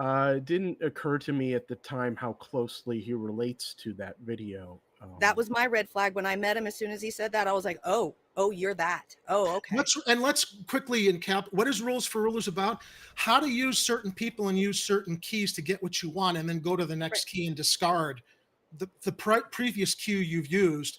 Basically, it's how you suck the life out of people to reach all of your own goals, and then move on to whoever else serves your needs, how you can manipulate them. That's Rules for Rulers. That's Daniel Lupker. So. And he'll tell you that himself too. So I'm not smearing anything. He said that to my face. He brags about it. In fact, I remember doing a live stream on Chicago Corner where Shane interviewed Daniel Lupker and talked about, and Daniel Lupker was reveling in how Rules for Rulers is how he operates his life, and that's the foundation of his relationship with people. Yep. Exactly. So I'm just saying for people. Oh, go ahead, Ed. I try to take the high road when I deal with these types of situations, and sometimes you just have to speak up and defend yourself. Look, I got involved early on with Hardlands because I liked what they had to say, and I liked that they were an alternative voice in media, and I support independent media, and I think it's important for all of us to support other people that are trying to do this thing to the best we can. So when we made the split with 99 Perspectives, I didn't think it was worthwhile to try and speak up and disparage or do one of those this channel versus the other channel type of video clips for clicks. It wasn't something I had interest or desire to do. I figured, well, we'll move on, and they can move on, and we won't bother each other. And then all of a sudden, this morning happens. Mm-hmm. And Because I'm like, the state of okay, well, Illinois served a complaint to them based on the fact they're operating outside the law. You can't run a corporation and have people working for you for free, guys. And for a corporation that claims they're all about labor unions and worker-owned co-ops and $25 an hour minimum wage, and they don't want to figure out how to do that with the people who are providing them services that they clearly don't assign any value to for participating and being inspired and wanting to participate in what they were doing. But at the point where your volunteer work starts to feel like you're an employee and they're making demands on you that would come from a workplace when you're not getting any benefits, any pay, and it's basically crossing over into your time, that's when you have to stand up and say, well, you know what? What was it, Ed? This is what we proposed. Either we need to start getting paid, or we need to create a worker-owned co-op where we all actually have an ownership stake in this, since we've been working for free for 2 years. That's what it was. They didn't want to offer either, guys. Yeah, we tried to make this a good faith transition, and they didn't want to have anything to do with it, which was a bit disappointing, especially since, you know, they very often on their shows, they're all about worker co-ops. And so it was extremely disappointing to see the hypocrisy in that. And look, if Kit just hadn't been ready for that conversation, he could have easily said, you know what, let's talk a little further on this and figure out where we need to go with this transition. But you know, and when we proposed, he was instantly ready to make the decision that, well, we'll just sell it to you, like as if he already knew that we were thinking about doing this, as if he had already considered and maybe had a conversation with Daniel about it beforehand, when we basically wanted to have a meeting to talk about possibly doing a co-op. And so and explain also, worker-owned co-op didn't mean we want to take Chicago Corner away from you. It means you need to recognize Ed and I and Kira and Laney at the time wanted to have equal stakes in a worker-owned co-op. And Kit, you should have an invested stake in this also as a participant. But you know what that meant? Kit would have to spend time away from Hard Lens Media doing Chicago Corner stuff, and he didn't want to do it. Why would he, when he had us working for free? That's what it comes down to: laziness and no commitment. Just dropping in on the channel whenever he felt like it, as long as we were basically had the whole thing, you know, under control when he wasn't there. And yeah, I think Cat83 in the chat had a good idea. It says, don't have a dog in this fight, but it sounds like Jerry and Ed can create a response video to HLM with receipts and move on. This is what Jimmy Dore did when TYT was attacking him. Yeah, you know, I mean, that's they're what right. I told they're right, but the thing is, well, I can't disclose the receipts because I didn't have consent. Well, you can explain at least to, you know, you can explain at least legally, you know, your side of it. I mean, yeah, sure. Well, it has nothing to do with legalities, Warren. It's like Daniel claimed that for a half an hour on the phone, I berated him. I called him a piece of shit. I called him worthless. Right. All these things, and I said none of those things. In fact, I was halfway through that phone call. Why are you contacting me about trying to get a hold of Ed? He has a phone number. He has a text. You can text him. What Daniel was trying to do was rules for rulers. How can I get Jerry to put pressure on Ed to do what I want to do when it had nothing to do with me? And that led to a conversation about communication, at which point I started unloading on some things that I very, very diplomatically, I was riled up, but I'm like, okay, so let's talk about communication. Daniel has turned that into me calling him all kinds of names. And I'm telling you all, you've heard it, Ed. I think I may have heard it with Warren.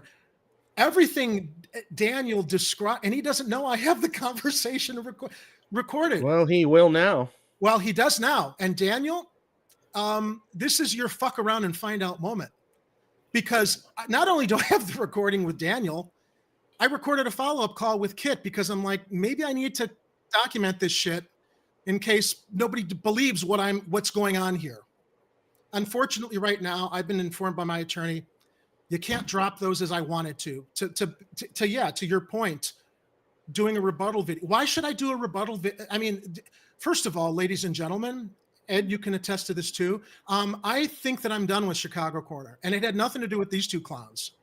I am so emotionally exhausted from doing 2 broadcasts a week, talking about how miserable and horrible the world is. It's literally been sucking the life out of me, which is why I haven't been doing a program with Ed. I needed to decompress. Then this happens this morning. So, I mean, I don't know if there is any value in doing Chicago Corner anymore. We fought for it because we put a lot of time into it. But, you know, suddenly this video drops and it's a rebuttal video. I was ready to walk away from it in March. I think I'm ready to walk away from it now, and not because of these guys, but just because of the time suck this stuff becomes for 12 hours of work a week with no return on it. So, you know, I mean, that's a whole other issue. But if we're being honest here at the holidays, talking about grievances and whatever else, Warren, I'm sorry, I didn't mean to. This is what these people do, though. I mean, you remember, Warren, like back in the day, I started working at KRTD Media. That Ed guy started doing hit pieces. Then Lucky Burrito started doing hit pieces. And then when we left, I mean, I wasn't ever even a part of fucking indie media. I just want to put that out now. I was never even a part of it. But he likes to say that I left indie media. And when we did it, they did hit pieces on us again. This is just what they do. When I left Real Progressive, Steve Grumbine did a fucking hit piece on me. It's just what these guys do. I'm sorry, but a lot of our independent media is full of narcissistic dudes. I'm sorry, but it's fucking true. We need more girls in this atmosphere, in this sphere, because I swear to God, if I see another white dude that's full of himself coming into this media sphere of progressive indie media, I'm done. Like, I'm already done. I've been done for the last almost year now. That's why nobody's seen me do politics in 6 fucking months. That's why I'm doing gaming on Twitch, is because fuck all of this misogynistic, male chauvininated fucking douchebaggishness, egotistical, narcissistic stuff. I can't fucking handle it. I can't handle the face mask that these dudes wear. It drives me absolutely insane. And you all are watching them and they're winning right now. I just looked up this morning. Heartlands Media has 44,000 fucking subscribers. They're winning. It's stupid to me. Y'all get so mad about watching movies where the villain fucking wins and the hero loses, but every day it's happening right in front of your own faces and y'all aren't even realizing it. What struck me too, Jimmy, is like, to have a hit piece, a smear piece, it's like, I've seen conspiracy theory movies where it's like you think you know the truth, a legal thriller, and then like through the investigation and whatever heroic lawyers like uncovering the truth, you see how those who smeared the bad guy actually, like, it was all out of context and they basically took things to fit their narrative, and that wasn't the truth. That's what's happened here. And I used the expression earlier, they don't even, you know what, guys, I have to be forgiving. I don't think Kit and Daniel actually realize this. They're clout whores. Because you know who else they brought up in this broadcast this morning? A certain podcaster's nephew whose name should have never been brought up and should have never been involved in this whatsoever. It speaks to the fact that they brought up that person's name to prove their point. Someone who's not involved in any of this, and claimed that I said things about this person. I put a phone call in to this person today to say, hey, dude, I don't know if you heard what happened this morning. Your name shouldn't have come up in this. I never said any of those things, never did any of those things. And you need to know, and I apologize because you shouldn't be dragged into this. But they had INN on to like answer questions to support their narrative. They mentioned that broadcaster's nephew, who they have been clout chasing with, like, you know, they've got their head so far up his ass, and he's somebody that I respect too. I'm not going to name names. I think everybody knows what's going on. But yeah, continue in the chat, guys. You guys don't want to watch Chicago Court. I said I don't care. I'm probably not doing it anymore, and I haven't been doing it for 4 weeks now for no reasons related to this, but it's very, very clear they've won because they've convinced everybody else that their reality is reality when they're too fucking cheap, not just to not pay people who put in endless hours working for them. They couldn't provide resources. When I suggested to them, if you can't afford to hire crews to help us run around and do the things you want us to do, I'll connect you with Columbia College, my alma mater, so that you can talk with the internship department to get interns to learn and work for free. They had to set that up because they were the company, not me. So when people complain they had to set up internships with Columbia College, yeah, because you're the corporation. Do you understand how fucking business works? You need, as the company, need to set up the relationship for liability. Let me say something else. They wanted to send interns out in the field. I asked them, does Heartlands 99 Perspectives, you guys have liability insurance? Well, no, what's that? Well, if you're going to send people out into the field to work for you and something happens to them, you don't want to face a lawsuit, do you? We'll have our interns sign waivers. That was Daniel Lupker's solution. We'll have the interns sign waivers, so if anything happens, they signed off on the possibility that they can't file any claims against us. Because number one, we're using interns because we can't afford to pay people. We don't want to pay people. We're running a company here, renting a studio, acting like we're big shit that we lost because we couldn't afford the overhead. You know what, Ed? I don't want. It's like. I'm by the way, guys, let me just point in here to some of the people in the live chat who are giving Jerry crap for deferring to me on a lot of things. It's just the way he's been operating when he previously has done the live streams, because we had previously had a situation where our stream was not very stable. His computer system was crapping out on him, and we couldn't talk over each other because it was very difficult to do a live stream. So very often we had to cue each other when we were done talking about something. So it's just become a habit for him to defer to me on a lot of stuff very often. And Also, I go off, admittedly, I don't want to dominate the conversation, but it's like, okay, I don't want to like, I need to stop and say, I'm sorry, guys, I'm done. If you want to throw something in, I don't want, it's just, look, this is a very difficult situation right now to be smeared. We're seeing in the live chat what it's done. I think anybody who's in our position that knows the facts, knows the truth. Shane knows the truth. Warren knows the truth. Jimmy to some degree also, although I never burden Jimmy with more. It is what it is, but Big Bad Jerry. And let me tell you something else. We were in wonderful graces in that phone call that I recorded until I started challenging a communication breakdown. Then it literally like a switch flipped. Because I challenged Mr. Lupker, I was suddenly an enemy. And from that point forward, I've been the big bad guy villain in his mind. So.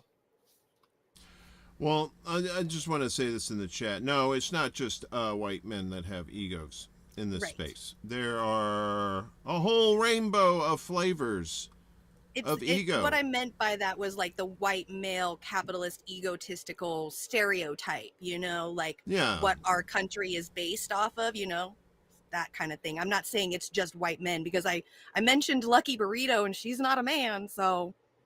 No, and I know Kate asked something about that too. And yeah, it was just, I don't know what the deal with Lucky was. She just started talking shit about Jimmy and me.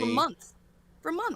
And when Jimmy was trying to actually help her out at the time. Yep. So yeah. So that Indy and went that around was saying that I left and that we quit over some reasons when I never even was working with him in the first place, trying to say that I took you away from there. Like, if anything, with Indie Media and KRTD, me and you were trying to bond them together, because Indy is some 40-something-year-old old man who has some fucking hatred towards some 21-year-old kid who's just doing the same thing that he's doing, and he wants to ruin Shane's life and his career and whatever he wanted to do in the media sphere, and we wanted to make a bond with it. We wanted to try to bring them back together. That's what me and Warren did.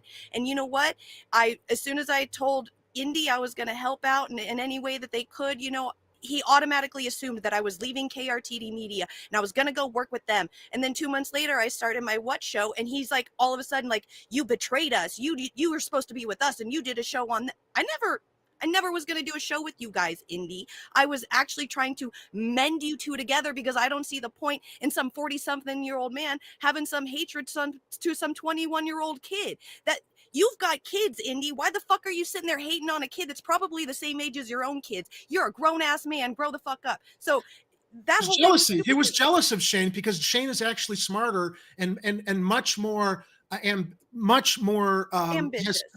ambitious and has wisdom and is a smart guy who knows how to get shit done. That's what it was. Kid. He's a kid. Yeah. Yes, he is a kid. But I didn't even Shane think of him as a kid. Good kid. But at that time, I understand he was younger, and He's so young. naturally they're going to beat up on him, right? It just shows to egos. I get it. I'm sorry, Jimmy. I don't want to speak over you, but I need to give Shane shout outs and props, because I've been so impressed by what Shane was trying to build with KRTD Media, and I've whatever mentorship I can offer and help from my professional experience. Shane's not done. Yeah, Shane's not done. He's not. Oh no, Shane's just getting started. We're revamping. Check out University Understanding MMT. Big things are coming. I'm really excited for him. He's great. He's a good kid. Willie, I know you're about you probably have to get out of here pretty soon. Do you have any final thoughts, any final grievances, anybody you want to punch in the throat? What's going on, Willie? Who do you want to throat punch? Well, the grievance, I'll tell you the grievance real quick. The rush toward authoritarianism and society's cavalier attitude is very frightening, not just free speech, but just like repressive measures. And it's done by both parties. Both parties, are for authoritarianism, and that's why I'll never support. I never supported a Republican, but I'll never vote for another Democrat again. either. I'm strictly 100% outside the system, and that's the way I'm going to be. So there is that. And I want to wish everybody a Merry Christmas and Happy Holidays. I have to grab something to eat and go to work. So all the best to all of y'all. Good to see you, Willie. Thanks. Willie, always a pleasure, you, brother. Happy holidays to you. I hope you and your family have a swell time down there in Carolina, and make sure you go up to Titty Mountain for me. Give that nipple a rub for me, all right? Tell Uncle Warren says I'll see you later, baby. She knows what's You up. know what? We're not, Zach. We're taking a road trip. We're doing something different this year. We're taking a road trip on Christmas Day. We think that's just better than just falling asleep around the TV set after everybody's stuffing their faces and exchanging presents and all that. So we're going to do that this time. And if we don't know where we're going, but if we go out west and we're at Pilot Mountain, I'll be sure to say that. I go, Titty! That's that idiot in New York that calls it Titty Mountain. Hell yeah. Well, we love you, Willie, man. You and your family enjoy yourselves, have fun, and have a happy New Year to you too, brother. What, you want to plug anything before you go? What's that now? You want anything to plug? Oh, well, I was going to try to do a video in the last few days, but I've been so overwhelmed with work and all that. I'll probably do another video on Tuesday morning. I'm going to try to do it on Tuesday morning. So, okay, that's right. And okay, so that's good. All right. Well, I will talk to you all later. Y'all take care. Bye, Willie. We love you, Willie. Have a Be good, man. Thanks for coming by, brother. Absolutely. All right. Take care, all of y'all. Bye bye. Be safe. Bye. Poor Willie. We just dragged him through the dirt with us. Yeah, I feel bad about that. It's and I also forgot to ask him to do another karaoke show. I really enjoyed that. That is great. I can't copy stream. When I did my show and we were sneaking in on his show, I ended up getting like 8 copyright hits because he was singing it too good. Friggin' YouTube. But I want to go ahead and get my grievance out of the way too. I've been really hyper obsessed with all this stuff going on in Gaza, all the genocide that's going on, and it is a genocide. I don't care how many scholars, whoever wants to come out with the Webster's Dictionary. It's fucking genocide. They're murdering children. That's all that matters. That's all you need to know. Thousands and thousands of kids no longer with us because of these motherfuckers, and so yeah, that's a grievance I have against anybody that supports that shit. Also, like I said, I haven't seen this video from this morning, but I may have said this on the show before. But my relationship with INN was terminated because it has nothing to do with the other guys on there with Jesse and Crab and Yeti and all those guys and Angel and Chris. They're all good people. I love everybody on there. I just couldn't do business with the 2 main guys that were running the show. I explained to them a problem that I had with a bigger influencer in the space. And instead of just listening to me just blow off some steam, they decided to take the side of this larger influencer and by claiming them as their partners, which I had no idea since I was a member of the network. So there were a lot of decisions that were made that other members did not know about. Now, I'm not saying these were hidden from us.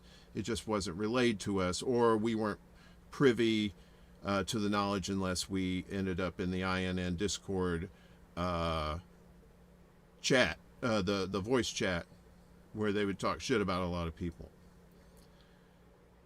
So that being said, I know INN as a whole does good things, and I have nothing against the works that they do. I totally support their content creators over there. Like I said, they're good people. But when you call somebody a friend, you should probably mean it when you say that, especially when you've known them longer than other people that you're obviously clout chasing after. And there was some clout chasing, and they'll say otherwise, and I don't want to get, and that's why I've never said anything about this. Why I've never gotten into a pissing contest about this. It's just, there's no point in it. But since we're bringing this up, all the stuff coming up tonight, might as well just reiterate. That's why I tell people, you know, do not think of people as infallible in this space. Of course, that means me too, obviously. You know, you got a problem with me, I would love to hear it. And I would like to know why you have a problem with me. And if it's something we can take care of, we'll take care of it. But if it's some bullshit that you heard from some other person that because you idolize this person and what they say is gold, you can't do that, man. You can't do that in the space. Really quick, mastermind hour, you better watch your fucking mouth, because you're going to have me coming after your address telling me that I need to, if the chat is too intense for you, that I'm sure there are some dishes in the kitchen that need to be washed. How about you shut your fucking mouth, you skank ass bitch? Wow. Come and say that to my face, seriously, bro. Say that to my fucking face. I will find out where you live. Trust me.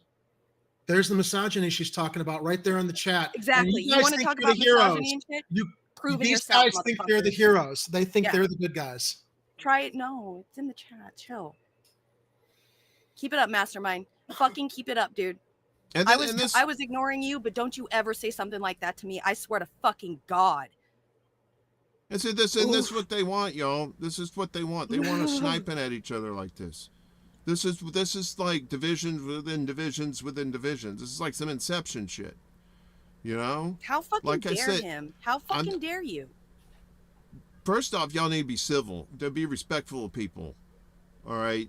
Don't come up in this chat, you know, just being like misogynistic and shit like that. If you got a differing opinion, that's one thing, but don't be saying some hateful shit like that. We are not standing for that at all. But you know, but if you have something construction to say it.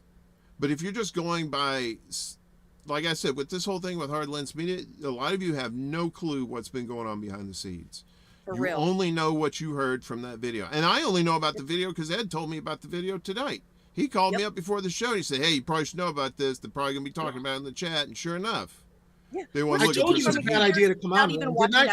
And it wasn't a bad idea at all. I don't want to disrupt your show tonight because I know if Ed and I are on to join you, there are going to be trolls in the chat who saw that video this morning who have been begging us to comment on it all through the chat. And when we do, now we're making it about ourselves. Right. I mean, I think that just speaks to like the quality of some of our viewers that I guess I don't really think we're worth anything to begin with. So, and if you have a problem with any of these content creators, just don't watch them. Don't watch. Right? Just don't watch them. All right. If you don't agree with what they're saying, you want to say, hey, look, they're spreading some bullshit. You know, they're telling lies. Yeah, that's one thing. But if you just want to watch it to hate watch because your hero told you some stuff that may or may not be true, right? Yeah. And you know, that's the thing, you don't know. This is why people leave the political sphere. This is why nothing gets done. This is why the bad guys keep winning in politics. This is why our world is shitty as it is. Our country is shitty as it is. It's because of this fucking, it boils down to even the simplest, littlest things like this. It's fucking stupid. Cat 83 says, important question, Warren, are you going to moderate Political Matrix's live stream tonight? Oh God, no. Oh no, why? But I'm just saying, look, before you hate on somebody, if my opinion means anything to anybody in this space, and I don't try to give my opinion too much on things like obvious shit like murdering kids is bad. I mean, that's not a difficult take to have, right? So, but I try not to put my opinions out there, but I will tell you this. I do not associate with people of bad faith or who come from a bad place in this space.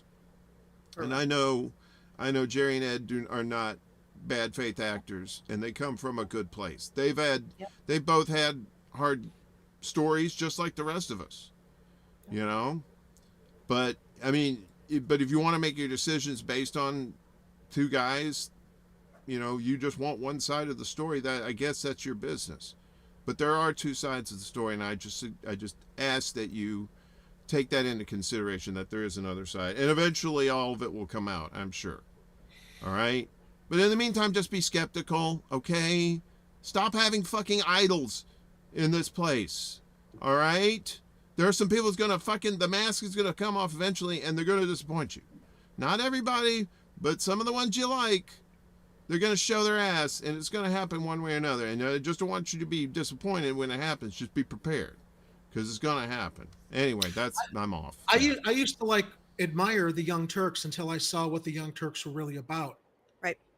Which is what led me to watching other alternative programs and networks Hard Lens Media, and discovering them and saying, wow, I like what they're doing. That's cool. How can I be a part of that?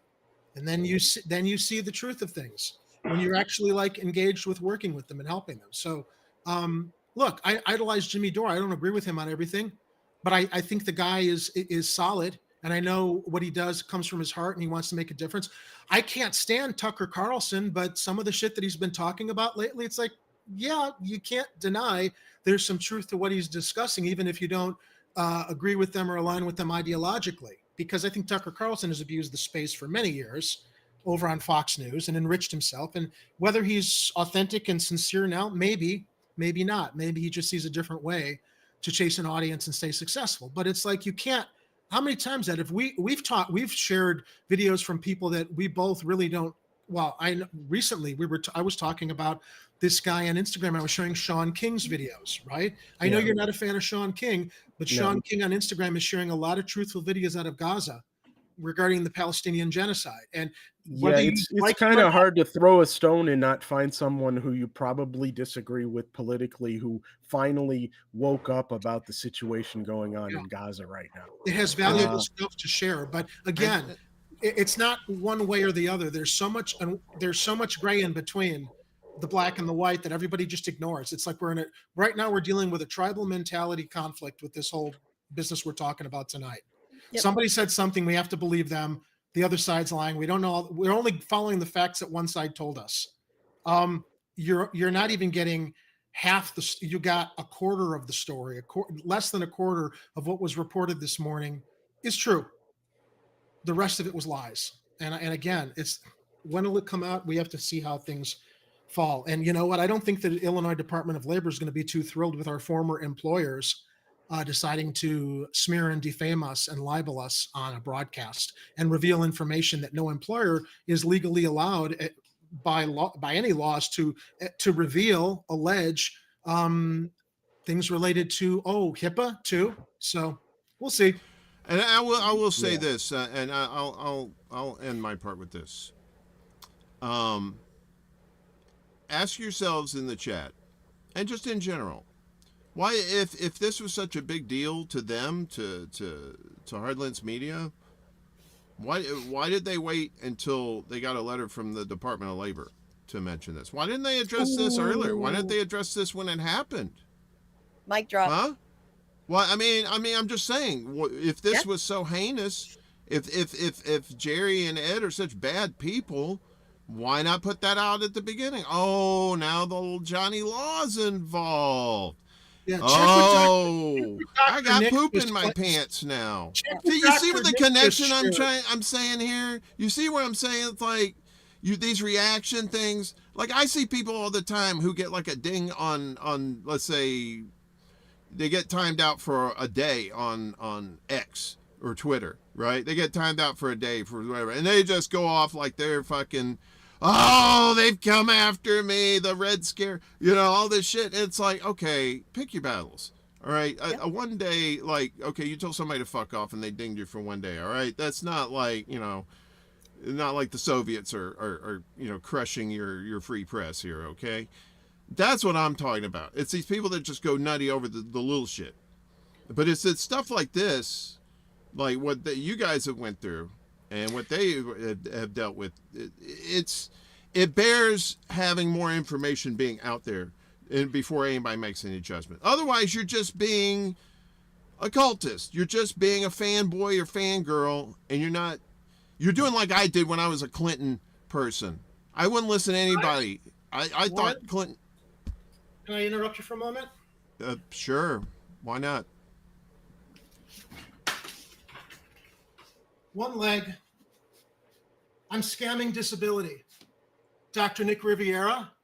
Okay. For real. All I'm right. scamming disability. That comment that you just put in the chat there is the number one thing that Daniel Lupker slandered me on today.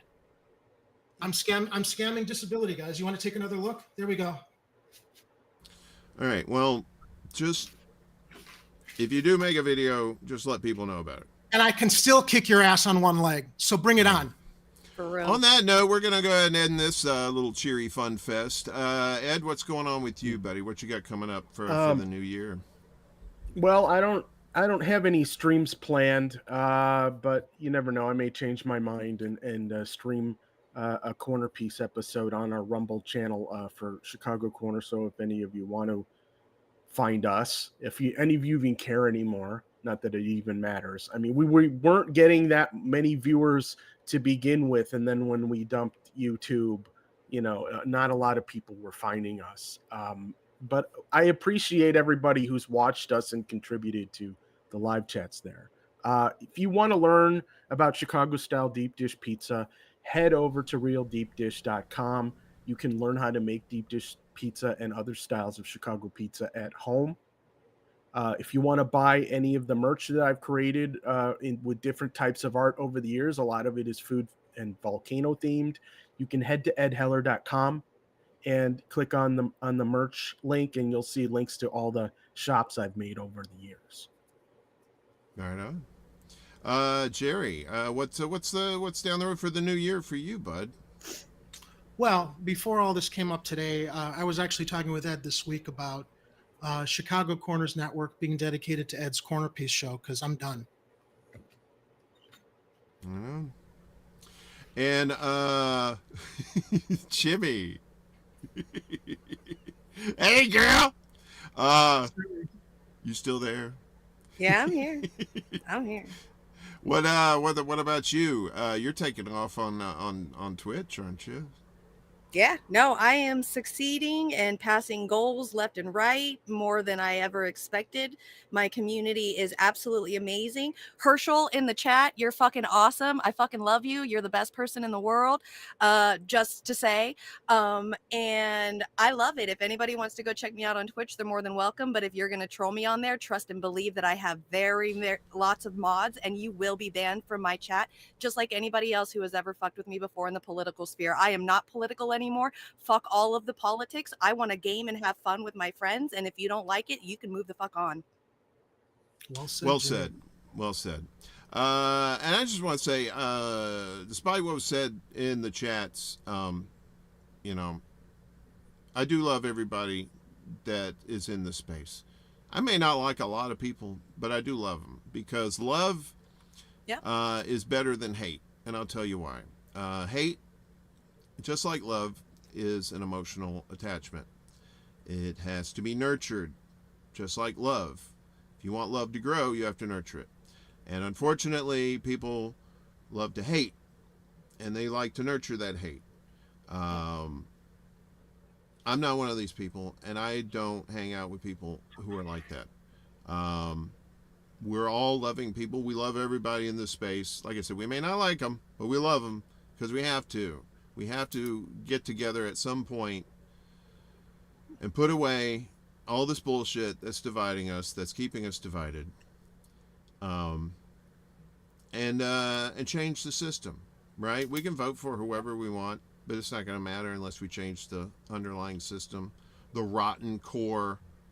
If you don't get to the root of a problem, it's just going to keep manifesting, and you're just growing problems on top of other problems. As for this show, this is technically ExtraBulla Live, but the secret show will be back once I'm set up. So the next few weeks, we'll see what happens there. And Mundus Ultra will be back too, as well. Get our spookies. Try and get Ed a little bit more in the mix there. Jerry too, I know they're, and Jimmy sometimes, although if I mention Star Trek, she gets very angry and throws things. She's not a fan, as they like to say. but it's okay. Yeah. She's a hot chick. We'll keep her along anyway. What? No, I didn't say that out loud. Who said that? What the fuck? This guy with his talking. We were. Right, I'll take it. I'm pushing 40. I'll take it. Oh, you're pushing 40. You're not pushing very hard, dear. So just so you know, you're just kind of gently rolling it along. So you're doing good. Everybody in the chat, love everybody on YouTube, and we're on Rockfin tonight. We appreciate all y'all. If you're on Rumble, no chats, but good to see you. Twitch too, but we were also on we were on the Grams tonight. We were on the Insta. We streamed live on Insta. I don't know how well that did. I don't think it did well. I'm trying the new thing, with the little techie goodness and stuff, and I plugged all that stuff in, and it said it was doing it, but, like the famous Bill Conrad's initials were, we'll see. Because we'll see. Yeah. Okay. Guys, love each and every one of you. Take care of yourselves. Be skeptical, because 2024 is going to be a real bitch. We'll see y'all later. Happy New Year, guys. Peace out. Wash your ass. Thanks, guys. It's Festivus. You disappoint the rest of us. You are a failure. Let me regale you. It's Festivus. You disappoint the rest of us. I could spell it out.